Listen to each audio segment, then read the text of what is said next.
Hello ছাত্রছাত্রীরা, welcome to SM exclusive. আজকে আমরা পড়ব ক্লাস 10 এর জীবজগতের সমন্বয় ও নিয়ন্ত্রণ এই অধ্যায়ের অন্তর্গত পিটুইটারি হরমোন অর্থাৎ পিটুইটারি বা হাইপোফাইসিস। এই পিটুইটারি বা হাইপোফাইসিস থেকে কি কি হরমোন নিঃসৃত হয়, তাদের কাজ এবং তাদের বেশি ও কম ক্ষরণের ফলে আমাদের দেহে কি কি রোগ বা কি কি অসুবিধার সৃষ্টি হয় সেগুলো সংক্রান্ত আমরা পড়ব।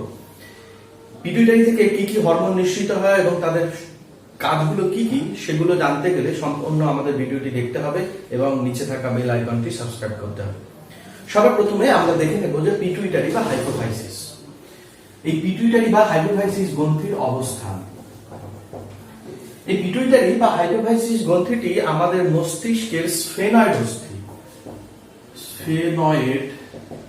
অস্থির সেলা টার্সিকা প্রকোষ্ঠের মধ্যে অবস্থান করে।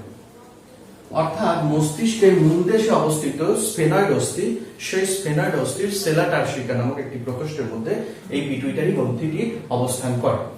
এবং এই পিটুইটারি গ্রন্থিটি আমাদের থার্ড ভেন্ট্রিকল অর্থাৎ মস্তিষ্কের যে তৃতীয় নিলয়, সেই তৃতীয় নিলয়ের সঙ্গে একটি স্নায়ুরজ্জু দিয়ে বা একটি তন্তু দ্বারা থার্ড নিলয়ের সাথে একটি স্নায়ুরজ্জু দ্বারা যুক্ত থাকে। অর্থাৎ পিটুইটারি বা হাইপোফাইসিস গ্রন্থিটি আমাদের মস্তিষ্কে অবস্থিত এবং এই মস্তিষ্কের মধ্যে অবস্থিত একটি স্ফেনয়েড অস্থি, সেই স্ফেনয়েড অস্থির যে সেলা টার্সিকা প্রকোষ্ঠ, সেই প্রকোষ্ঠের মধ্যে অবস্থান করে এবং এটি আমাদের মস্তিষ্কের যে তৃতীয় ভেন্ট্রিকল বা নিলয় তার সঙ্গে একটি স্নায়ুরজ্জু দিয়ে যুক্ত থাকে। এরপর আমরা দেখে নেব এই পিটুইটারি গ্রন্থির হচ্ছে শারীরস্থান অর্থাৎ এর গঠন কেমন। পিটুইটারি গ্রন্থির শারীরস্থান বা অ্যানাটমি। শারীরস্থান। পিটুইটারি গ্রন্থিটি পুরুষদের ক্ষেত্রে ওজনে প্রায় 0.5 থেকে 0.6 গ্রাম এবং মহিলাদের ক্ষেত্রে এই পিটুইটারি গ্রন্থিটি একটু বড় বা একটু বেশি ওজনে 0.6 থেকে 0.7 গ্রাম। এবং এই পিটুইটারি গ্রন্থিটি প্রধানত দুটি খণ্ডে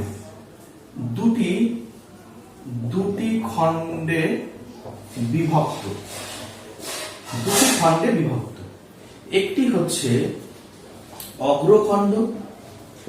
অগ্রখণ্ড বা অ্যাডেনো হাইপোফাইসিস। দ্বিতীয় আরেকটি খণ্ড হচ্ছে পশ্চাৎখণ্ড বা নিউরো হাইপোফাইসিস।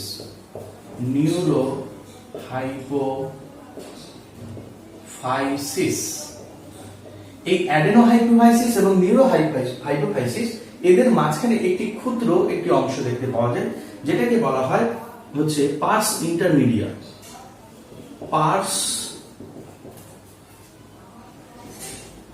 ইন্টারমিডিয়া। এটাকে অনেক সময় মধ্যখণ্ড বলা হয়। অর্থাৎ প্রধানত এই দুটি অংশ নিয়ে গঠিত। এই দুটির মাঝখানে একটি ছোট্ট একটি ক্ষুদ্র একটি অংশ দেখতে পাওয়া যায়, যেটাকে বলা হয় পার্স ইন্টারমিডিয়া বা মধ্যখণ্ড অনেকে বলে থাকে। এরপরে আমরা দেখে নেব যে এই পিটুইটারি গ্রন্থির যে বিভিন্ন যে খণ্ড, অগ্রখণ্ড বা অ্যাডেনো হাইপোফাইসিস এবং পশ্চাৎখণ্ড বা নিউরো হাইপোফাইসিস এবং মধ্যখণ্ড বা পার্স ইন্টারমিডিয়া, এই খণ্ডগুলো থেকে কি কি হরমোন খরিত হয় এবং তারা কি কি কাজ করে। সবার প্রথমে আমরা দেখে নিই যে পিটুইটারি গ্রন্থিটি কিরকম দেখতে। একটি পিটুইটারি গ্রন্থিটি এরকম তিনটে বিশেষ খণ্ডে বিভক্ত, এরকম তিনটে অংশ নিয়ে গঠিত। একটা হচ্ছে অগ্রখণ্ড, একটা হচ্ছে পশ্চাৎখণ্ড আর এটা হচ্ছে পার্স ইন্টারমিডিয়া বা মধ্যখণ্ড। এই অগ্রখণ্ড থেকে প্রধানত 4 ধরনের যে হরমোনগুলো বেরোয়, সে হরমোনগুলো কি কি? একটা হচ্ছে এসটিএইচ বা জিএইচ অর্থাৎ সোমাটোট্রপিক হরমোন। এসটিএইচ বা সোমাটোট্রপিক হরমোন বা একে গ্রোথ হরমোন বলা হয়, যেহেতু এরা আমাদের দেহে বৃদ্ধিতে সহায়তা করে। এছাড়া আরেকটি হরমোন কি, এসিটিএইচ, অ্যাড্রেনোকর্টিকোট্রপিক হরমোন, এসিটিএইচ। আরেকটি হরমোন হচ্ছে কি, টিএসএইচ, থাইরয়েড স্টিমুলেটিং হরমোন। একটি হরমোন হচ্ছে জিটিএইচ, গোনাডোট্রপিক হরমোন। আরেকটি হচ্ছে প্রোল্যাকটিন, এই জিটিএইচ বা গোনাডোট্রপিক হরমোনটি আবার দুই ধরনের, একটা হচ্ছে এলএইচ বা আইসিএইচ এবং একটি হচ্ছে এফএসএইচ। এই দুই ধরনের গোনাডোট্রপিক হরমোন দেখতে পাওয়া যায়। তাহলে আমরা পিটুইটারি অগ্রখণ্ড থেকে যে হরমোনগুলো ক্ষরিত হয় সেই প্রধান হরমোনগুলো কি, এসটিএইচ বা গোনাডোট্রপিক হরমোন, সোমাটোট্রপিক হরমোন বা গ্রোথ হরমোন। একটা হচ্ছে এসিটিএইচ বা অ্যাড্রিনোকর্টিকোট্রপিক হরমোন, একটা হচ্ছে টিএসএইচ বা থাইরয়েড স্টিমুলেটিং হরমোন, একটি হচ্ছে জিটিএইচ বা গোনাডোট্রপিক হরমোন, আর একটি হচ্ছে প্রোল্যাকটিন। এই গোনাডোট্রপিক হরমোনটি আবার দুটো, এলএইচ বা লিউটিনাইজিং হরমোন বা আইসিএসএইচ, ইন্টারস্টেসিয়াল সেল স্টিমুলেটিং হরমোন, আর একটা হচ্ছে এফএসএইচ অর্থাৎ ফলিকুলার স্টিমুলেটিং হরমোন। এবারে এদের যে পার্স ইন্টারমিডিয়া, সেই পার্স ইন্টারমিডিয়া থেকে সাধারণত একটি হরমোন ক্ষরিত হয়, সেটা হচ্ছে এমএসএইচ অর্থাৎ মেলানোসাইট স্টিমুলেটিং হরমোন। আর পশ্চাৎ খণ্ড থেকে প্রধানত দুটি হরমোন নির্গত হয়, একটা হচ্ছে এডিএইচ বা ভেসোপ্রেসিন, আরেকটি হচ্ছে অক্সিটোসিন। অর্থাৎ পিটুইটারির কোন অংশ থেকে বা কোন অংশ থেকে কোন কোন হরমোন ক্ষরিত হয় সেটা আমরা দেখে নিলাম। এবার সেখান থেকে আমরা দেখলাম যে পিটুইটারি অগ্রখণ্ড থেকে কতগুলি হরমোন ক্ষরণ হচ্ছে, মধ্যখণ্ড থেকে এবং পশ্চাৎ খণ্ড থেকে প্রধানত দুই ধরনের হরমোন ক্ষরণ হচ্ছে, একটা হচ্ছে এডিএইচ বা ভেসোপ্রেসিন এবং অক্সিটোসিন। পিটুইটারির অগ্রখণ্ড থেকে নিঃসৃত যে এই হরমোনগুলো প্রত্যেকে বিভিন্ন হরমোন গ্রন্থির ক্ষরণকে উদ্দীপনা দান করে, ক্ষরণে উদ্দীপনা দান করে। অর্থাৎ পিটুইটারির অগ্রখণ্ড থেকে নির্গত বিভিন্ন হরমোনগুলো আমাদের দেহের বিভিন্ন অন্যান্য হরমোন গ্রন্থির ক্ষরণকে উদ্দীপিত করে সেই হরমোন গ্রন্থি থেকে হরমোন ক্ষরণ ঘটায়। যেহেতু পিটুইটারি গ্রন্থির অগ্রখণ্ড বা পিটুইটারি গ্রন্থি দেহের অন্যান্য হরমোন গ্রন্থির ক্ষরণকে নিয়ন্ত্রণ করে, তাই পিটুইটারি গ্রন্থিকে কিন্তু মাস্টার গ্ল্যান্ড বা প্রভুগ্রন্থি বলা হয়। এছাড়াও পিটুইটারি অগ্রখণ্ড থেকে নিঃসৃত হরমোনগুলো বিভিন্ন হরমোন গ্রন্থির ক্ষরণকে উদ্দীপনা জাগায়, তাই পিটুইটারি অগ্রখণ্ড থেকে নিঃসৃত এই হরমোনগুলোকে বলা হয় ট্রপিক হরমোন। এরপরে আমরা দেখে নেব যে পিটুইটারির কোন হরমোনগুলো কোথায় গিয়ে কাজ করে। এসটিএইচ এরা সরাসরি কোষে গিয়ে কাজ করে, অর্থাৎ এরা কোষ বিভাজনের মাধ্যমে ঘটায়। এসিটিএইচ এটা অ্যাড্রিনাল গ্রন্থির কর্টেক্স অঞ্চলকে গিয়ে উদ্দীপনা দান করে। টিএসএইচ এটা থাইরয়েড গ্রন্থিকে গিয়ে উদ্দীপনা দান করে। জিটিএইচ এরা হচ্ছে জনন গ্রন্থিকে উদ্দীপনা দান করে। আর প্রোল্যাকটিন যে হরমোনটি, এটা দুগ্ধ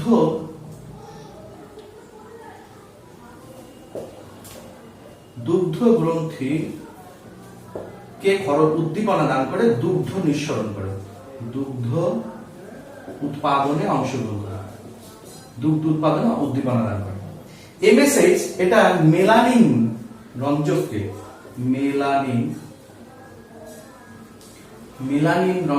তৈরি করে,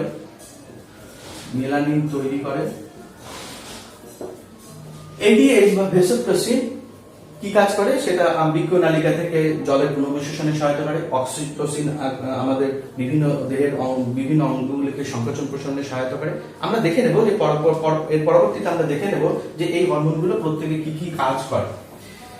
এরপরে আমরা দেখে নেব যে পিটুইটারি থেকে নিঃসৃত যে বিভিন্ন হরমোনগুলো, সেই হরমোনগুলো আমাদের কি কি কাজ করে এবং তাদের বেশি এবং কম ক্ষরণের ফলে আমাদের শরীরে বা আমাদের দেহে কি কি সমস্যা দেখা যায়।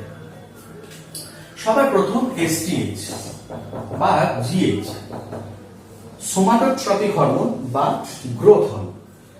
সোমাটোট্রপিক হরমোন, এই হরমোনটি আমাদের দেহের বিভিন্ন কোষ বা কলাতে গিয়ে তাদের কোষ বিভাজনকে উদ্দীপনা দান করে। এবং কোষ বিভাজনে উদ্দীপনা দানের ফলে কোষের সংখ্যা এবং কোষের আয়তনে বৃদ্ধির মাধ্যমে জীবের বৃদ্ধি ঘটে। অর্থাৎ বৃদ্ধি নিয়ন্ত্রণে এটা প্রধান ভূমিকা গ্রহণ করে, বৃদ্ধি নিয়ন্ত্রণ করে, অর্থাৎ জীবেদের বৃদ্ধি নিয়ন্ত্রণ করে বা মানুষের বৃদ্ধি নিয়ন্ত্রণ করে। এই কারণে যেহেতু এরা জীবের বৃদ্ধি নিয়ন্ত্রণ করে, তাই এদেরকে গ্রোথ হরমোন বলা হয়। এর কম ক্ষরণের ফলে কি রোগ দেখা যায়? শিশু বয়সে এর কম ক্ষরণের ফলে যে রোগটি দেখা যায় সেটা হচ্ছে বামনত্ব বা ডোয়ারফিজম। বামনত্ব বা ডোয়ারফিজম দেখা যায়। বেশি ক্ষরণের ফলে যদি শিশু বয়সে বেশি ক্ষরণ হয় তখন যে রোগটি দেখা যায় সেটাকে বলা হচ্ছে অতিকায়ত্ব বা জাইগান্টিজম। আর যদি বেশি বয়সে যদি এটা বেশি ক্ষরণ হয় তখন যে রোগটা দেখা যায় সেটাকে বলা হয় অ্যাক্রোমেগালি। অর্থাৎ এসটিএইচ বা গ্রোথ হরমোন কোথায় গিয়ে কাজ করে? সাধারণত এরা আমাদের বিভিন্ন কোষ বা কলাতে গিয়ে তাদের কোষ বিভাজনে উদ্দীপনা দান করে এবং এটি প্রধানত আমাদের দেহে বিভিন্ন ধরনের বিপাক সহ আমাদের দেহে বৃদ্ধি নিয়ন্ত্রণ করে। এই হরমোনটি কম ক্ষরণের ফলে, শিশু বয়সে যদি এই হরমোনটি কম ক্ষরণ হয় তাহলে যে রোগটি দেখা যায় সেটা হচ্ছে বামনত্ব বা ডোয়ারফিজম। অর্থাৎ এই রোগের ক্ষেত্রে মানুষের বৃদ্ধিটা একেবারে হয় না, অর্থাৎ তার দৈহিক বৃদ্ধি হয় না, কিন্তু তার মানসিক বৃদ্ধি এবং জননগত বৃদ্ধি কিন্তু ঠিকঠাকই থাকে, শুধুমাত্র তার দৈহিক বৃদ্ধিটা ঘটে না। ফলে এই রোগটিকে বলা হচ্ছে বামনত্ব বা ডোয়ারফিজম। আর যদি বেশি ক্ষরণ হয়, অর্থাৎ শিশু বয়সে যদি এসটিএইচ হরমোন বেশি ক্ষরণ হয় তাহলে অধিক পরিমাণে লম্বা হয়, যেটাকে বলা হয় অতিকায়ত্ব বা জাইগান্টিজম। কিন্তু যদি বেশি বয়সে বলে, অর্থাৎ একটা বয়সের পরে যদি এসটিএইচ হরমোন বেশি ক্ষরণ হয় তখন তার বৃদ্ধির পরিবর্তে তার অ্যাক্রোমেগালি রোগ দেখতে পাওয়া যায়, অর্থাৎ তার দেহের গঠনগত বিভিন্ন পরিবর্তন দেখা যায়। এরপরে আমরা দেখে নেব এসিটিএইচ, অ্যাড্রিনোকর্টিকোট্রপিক হরমোন। এসিটিএইচ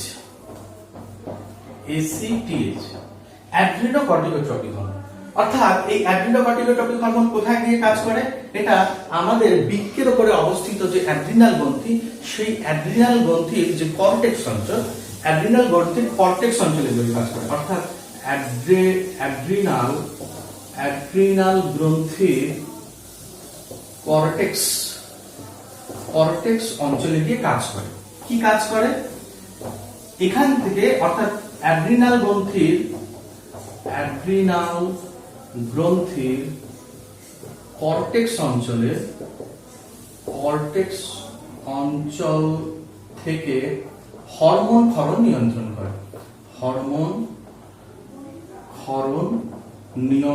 করে।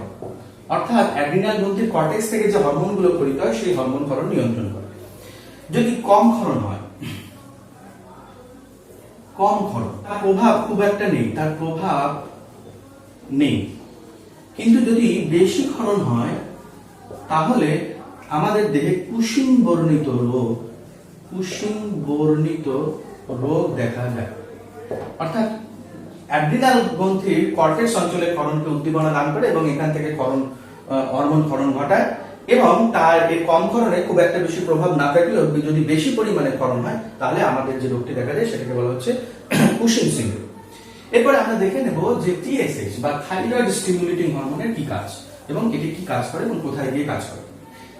3 নম্বর, টিএসএইচ, থাইরয়েড স্টিমুলেটিং হরমোন। এটা থাইরয়েড গ্রন্থিতে গিয়ে কাজ করে।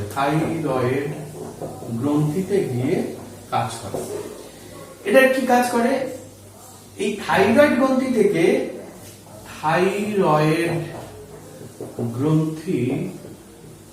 থেকে থাইরক্সিন, ট্রাইআয়োডোথাইরোডিন, থাইরোক্যালসিটোনিন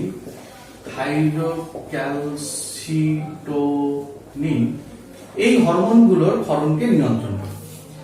কম ক্ষরণ, যদি হরমোন যদি কম ক্ষরণ হয় তাহলে এই হরমোনগুলো অর্থাৎ T3, T4 কম ক্ষরণ হয় বা উৎপাদন হয় না। আর যদি বেশি ক্ষরণ হয় তখন যে রোগটি দেখা যায় তাকে বলা হচ্ছে গলগণ্ড বা গয়টা। অর্থাৎ টিএসএইচ যদি আমাদের থাইরয়েড গ্রন্থিতে গিয়ে কাজ করে থাইরয়েড গ্রন্থি থেকে বিভিন্ন ধরনের যে থাইরয়েড গ্রন্থি নিঃসৃত যে হরমোনগুলো, সেই হরমোনগুলো ক্ষরণ নিয়ন্ত্রণ করে। কম ক্ষরণ হলে এই থাইরয়েড গ্রন্থি থেকে নিঃসৃত হরমোনগুলির ক্ষরণ কমে যায়, এবং যদি বেশি ক্ষরণ হয় তাহলে আমাদের গলগণ্ড বা গয়টার হয়। এরপরে আমরা দেখে নেব জিটিএইচ বা গোনাডোট্রপিক হরমোন। এই গোনাডোট্রপিক হরমোনগুলো কোথায় গিয়ে কাজ করে? GTH gonadotropic hormone. এরা সাধারণত আমাদের গোনাড বা জনন গ্রন্থিতে গিয়ে কাজ করে। জনন গ্রন্থি, এই গোনাড বা জনন গ্রন্থি কি? শুক্রাশয় ও ডিম্বাশয়। অর্থাৎ এই শুক্রাশয় ও ডিম্বাশয়ে গিয়ে এরা কাজ করে। এরা কি কাজ করে? বিভিন্ন পুং ও স্ত্রী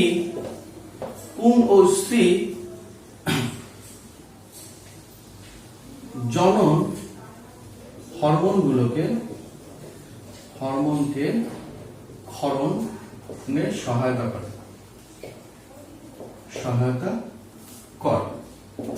যদি কম ক্ষরণ হয় তাহলে সেই হরমোনগুলো কম ক্ষরণ হবে, অর্থাৎ হরমোন কম ক্ষরণ হবে, হরমোন কম ক্ষরিত হবে। আর যদি বেশি ক্ষরণ হয় তাহলে জনন গ্রন্থির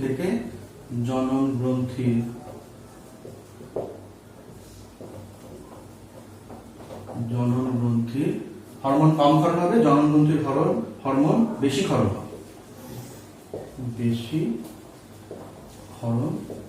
হবে। এবারে আমরা দেখে নেব যে এই যে গোনাডোট্রপিক হরমোন, সেই গোনাডোট্রপিক হরমোন কিন্তু আবার দুই ধরনের। একটা হচ্ছে এলএইচ, একটা হচ্ছে এফএসএইচ। এই গোনাডোট্রপিক হরমোন দুই ধরনের গোনাডোট্রপিক হরমোন দেখা যায়। একটা হচ্ছে এলএইচ বা ICSH, interstitial sell stimulating hormone, এবং লিউটিনাইজ হরমোন মহিলাদের ক্ষেত্রে, এই এলএইচ হরমোন মহিলাদের ক্ষেত্রে কর্পাস লিউটিয়াম এর বৃদ্ধি ঘটিয়ে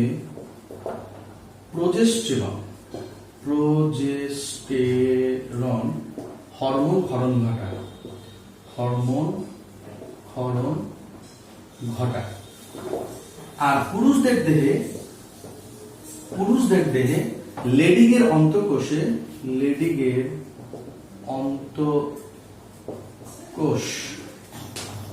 থেকে টেস্টোস্টেরন অর্থাৎ পুরুষ যৌন হরমোন টেস্টোস্টেরন হরমোন ক্ষরণ ঘটায়। আর এফএসএইচ কি করে? মহিলাদের ক্ষেত্রে ইস্ট্রোজেন হরমোন ক্ষরণ ঘটায়। ইস্ট্রোজেন হরমোন ক্ষরণ করে। আর পুরুষদের ক্ষেত্রে কি কাজ করে? পুরুষদের ক্ষেত্রে এরা শুক্রাণু উৎপাদনে অংশগ্রহণ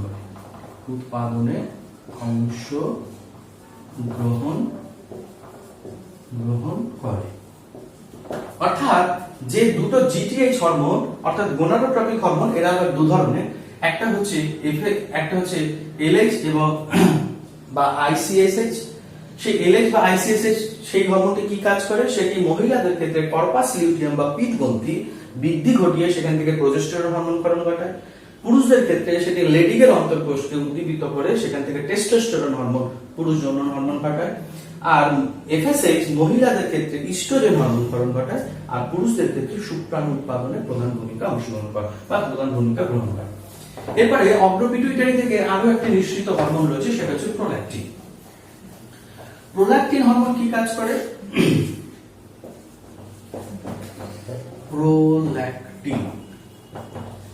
এই প্রোল্যাকটিন আমার মহিলাদের যে স্তনগ্রন্থি, সেই স্তনগ্রন্থি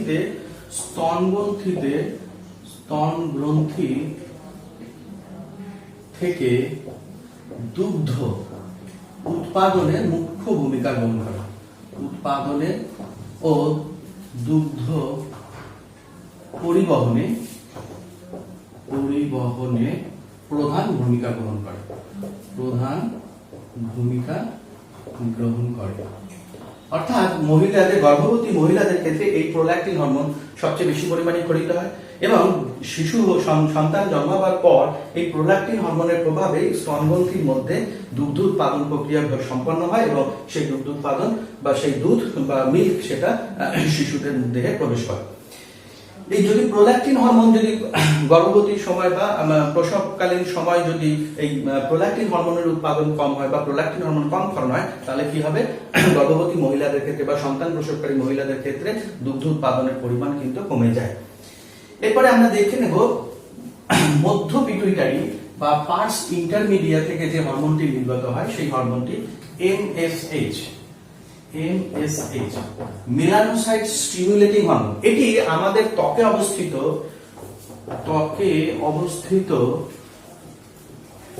অবস্থিত মেলানিন রঞ্জক পদার্থকে রঞ্জক উৎপাদনে অংশগ্রহণ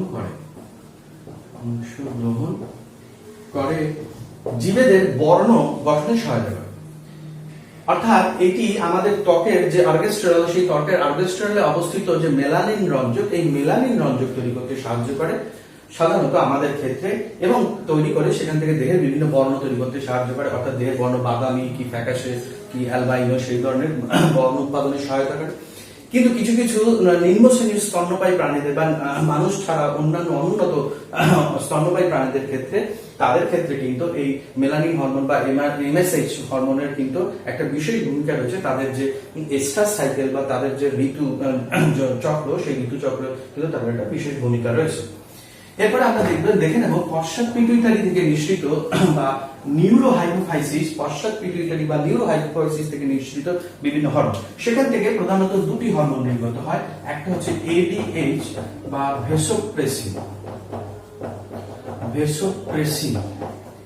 এই ADH বা vasopressin anti diabetic hormone. ADH কে অ্যান্টি ডায়াবেটিক হরমোন বা ভেসোপ্রেসিন বলা হয়। তার কারণ এই হরমোনটি বৃক্কীয় নালিকা ও সংগ্রাহী নালিকা থেকে জলের পুনর্বিশেষণে সহায়তা করে, জলের পুনর্বিশেষণে সহায়তা করে। অর্থাৎ আমাদের নেফ্রনে অবস্থিত যে বৃক্কীয় নালিকা বা সংগ্রাহী নালিকা, এই সংগ্রাহী নালিকা থেকে এরা জলের পুনর্বিশেষণে সহায়তা করে, ফলে সেই মূত্র থেকে বা পরিশ্রুত তরল থেকে অধিক পরিমাণে জল আমাদের দেহে আবার রক্তের মধ্যে ফিরে আসে। যদি এই হরমোনটি কম ক্ষরণ হয়, তাহলে আমাদের যে সমস্যাটি বা আমাদের দেহে যে রোগটি দেখা যায় সেটাকে বলা হয় ডায়াবেটিস ইনসিপেডাস বা বহুমূত্র। অর্থাৎ এই হরমোনটি কম ক্ষরণ হলে আমাদের ডায়াবেটিস ইনসিপেডাস বা বহুমূত্র রোগ দেখা যায়। আর যদি বেশি হয় তাহলে এর প্রভাব খুব একটা দেখা যায় না, এর প্রভাব কম বা এর প্রভাব নেই। তাহলে এই ADH হরমোনকে ভেসোপ্রেসিন বলা হয়। তার কারণ এই ADH হরমোন বৃক্কীয় নালিকা থেকে জল শোষণ করে রক্তে ফিরিয়ে দেয়, ফলে রক্তের আয়তন বৃদ্ধি পেয়ে রক্তের চাপ বৃদ্ধি করে। সেই কারণে একে ভেসোপ্রেসিন হরমোনও বলা হয়। যেহেতু এরা রক্তে জলের পরিমাণকে বাড়িয়ে দিয়ে রক্তের আয়তন বাড়ায় এবং রক্তের আয়তন বাড়ানোর ফলে রক্তের চাপ বৃদ্ধি পায়, তাই এদেরকে চাপ বৃদ্ধিকারী হরমোন বা ভেসোপ্রেসিন বলা হয়। এরপরে আমরা দেখে নেব অক্সিটোসিন, অর্থাৎ পশ্চাৎ পিটুইটারি থেকে বা নিউরোহাইপোফাইসিস থেকে নিঃসৃত আরেকটি হরমোন, সেটা হচ্ছে অক্সিটোসিন।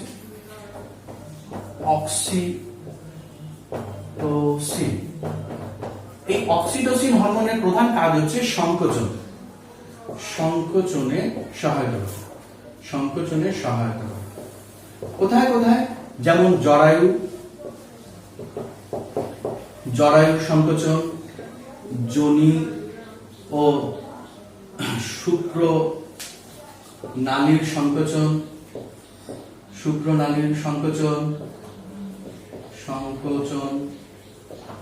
দুগ্ধ নালীর সংকোচন ইত্যাদি। অর্থাৎ জরায়ুর সংকোচন প্রসারণের মাধ্যমে এরা প্রসবে সহায়তা করে, অর্থাৎ প্রসবকালীন সময় অক্সিটোসিন হরমোনের পরিমাণ বেড়ে যায় এবং এরা জরায়ুকে সংকুচিত করে শিশুর প্রসবে সহায়তা করে। যোনি এবং শুক্রনালী সংকোচনের মাধ্যমে শুক্রাণুগুলোকে মহিলাদের দিকে ফ্যালোপিয়ান টিউবের দিকে গমন করতে সাহায্য করে। দুগ্ধনালী সংকোচন ঘটিয়ে দুগ্ধ নিঃসরণ করতে সাহায্য করে। এটি এই হরমোনের কম ও বেশি ক্ষরণে খুব একটা বেশি প্রভাব কিন্তু খুব একটা বেশি নেই। তাহলে ছাত্রছাত্রীরা আজকে আমরা পিটুইটারি বিভিন্ন খণ্ড সম্পর্কে জানলাম এবং পিটুইটারি বিভিন্ন খণ্ড থেকে কি কি হরমোন নিঃসৃত হয় এবং তারা কোথায় গিয়ে কাজ করে এবং তারা কি কি কাজ করে এবং তাদের বেশি ও কম ক্ষরণের ফলে কি কি সমস্যা বা কি কি রোগ সৃষ্টি হয় সেগুলো সম্পর্কে আমরা জানলাম। এই অধ্যায়ের পরবর্তী ভিডিওগুলি পেতে গেলে অবশ্যই সাবস্ক্রাইব করতে হবে নিচে থাকা বেল আইকনটি এবং ইউটিউবে সার্চ করতে হবে SN এক্সক্লুসিভ।